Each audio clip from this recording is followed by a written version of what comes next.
Nigériennes, Nigériens, mes chers compatriotes, depuis le 30 juillet dernier, nous vivons dans notre chair les sanctions d'une ampleur sans précédent prises contre notre pays, le Niger, et son peuple suite aux événements du 26 juillet 2023. Ces sanctions visent notamment à nous priver des ressources financières indispensables au fonctionnement de nos institutions, à entraver notre vie quotidienne et à étouffer notre économie et le petit commerce. En outre, ces sanctions vont jusqu'à priver délibérément nos laborieuses populations de tout approvisionnement en produits alimentaires et pharmaceutiques. Finalement, comme s'il y avait un plan visant le démantèlement de notre pays, la CEDEAO s'apprête à agresser le Niger en mettant sur pied une armée d'occupation en complicité avec une puissance qui est étrangère à notre espace communautaire et à notre continent. Ces sanctions sont illégales parce que contraires aux principes d'intégration, de solidarité et de libre circulation dans une communauté telle que la CEDEAO. Ce caractère illégal est du reste attesté par la jurisprudence en la matière. Ces sanctions sont surtout inhumaines.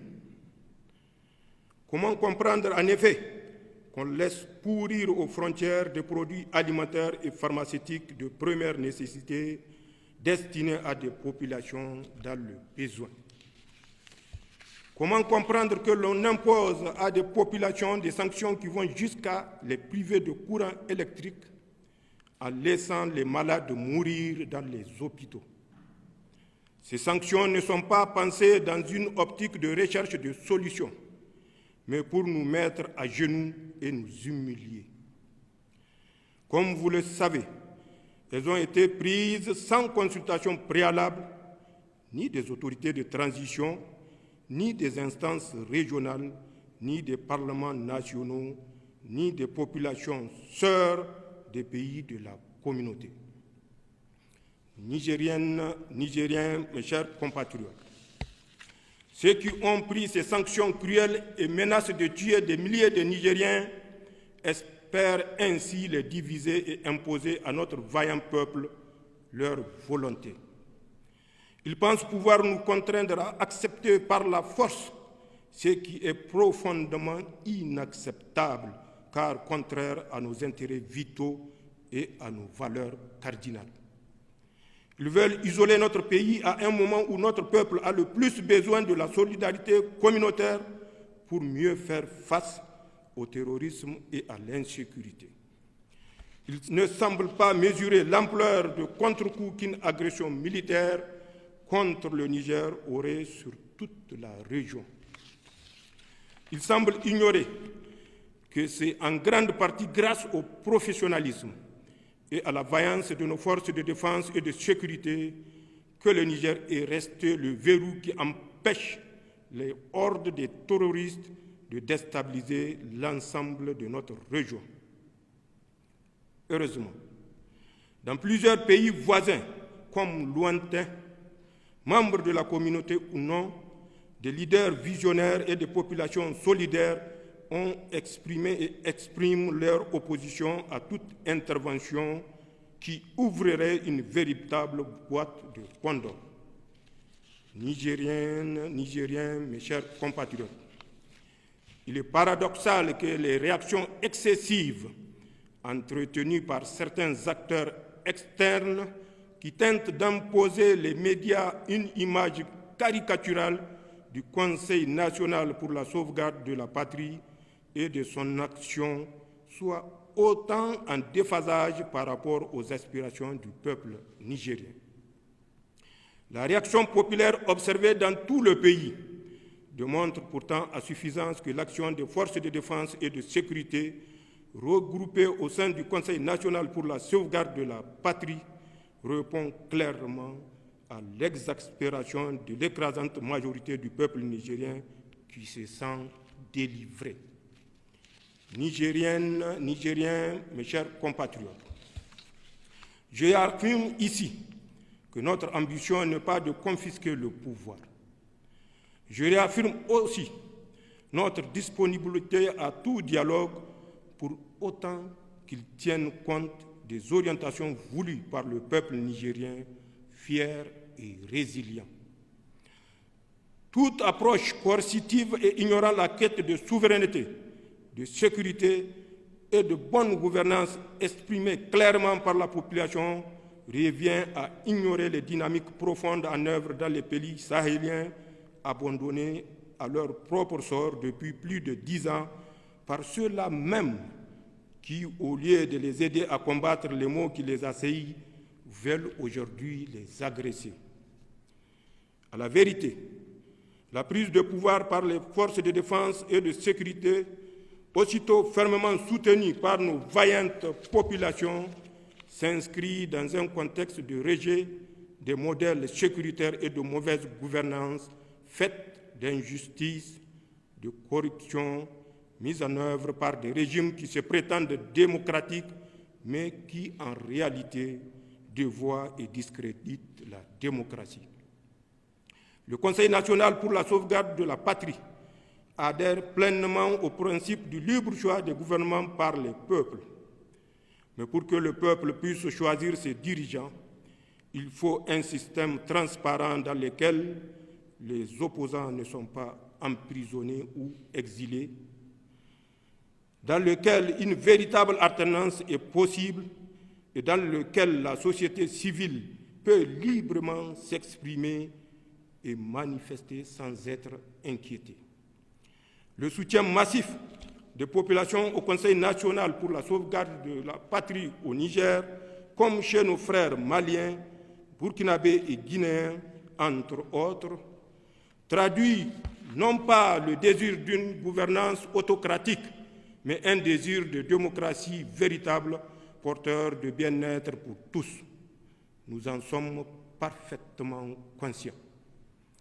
Nigériennes, Nigériens, mes chers compatriotes, en tant que soldats, nous connaissons le prix d'une guerre. En tant que Nigériens et Ouest-Africains, nous trouverions tragique d'aller en guerre contre nos frères d'armes aux côtés desquels nous étions engagés hier pour sécuriser notre région. Nos populations, qui sont les mêmes de part et d'autre de nos frontières, trouvent aberrant d'être opposées les unes aux autres. En somme, le Conseil national pour la sauvegarde de la patrie, ni le peuple nigérien ne veulent d'une guerre et demeurent ouverts au dialogue. Mais, qu'on nous comprenne bien, si une agression devait être entreprise contre nous, elle ne sera pas la promenade de santé à laquelle certains croient. En effet, ils trouveront face à eux 26 millions de Nigériens, les dignes fils de Dunama Dibalami, de Idriss Alaouma, de Mohamed Kosso, de Mohamed Nafarko, de Amadou Tanimoun Kourandaga, de Suleiman Danchintouma, de Kausen Ag Kedda, de Tankasawa Agoragi, de Babari Soba, de Bawa Jangwarzo, de Akazama Ari Kulumba, de Mali Bero, de Ousmane Tanfodio, de Soni Alibert et de Askia Mohamed, entre autres. Ainsi, fort du soutien de notre grand peuple et avec l'aide de nos frères du Burkina, de la Guinée et du Mali, les forces de défense et de sécurité du Niger ne se déroberont pas.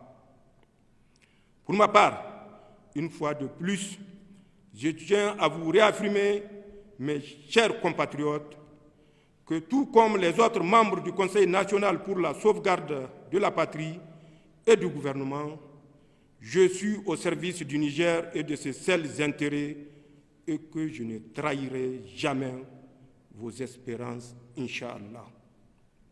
Aussi, conscient de la nécessité de structurer les nouvelles élans de patriotisme qui règnent au Niger, j'engage toutes les forces vives de la nation à travers un dialogue national inclusif.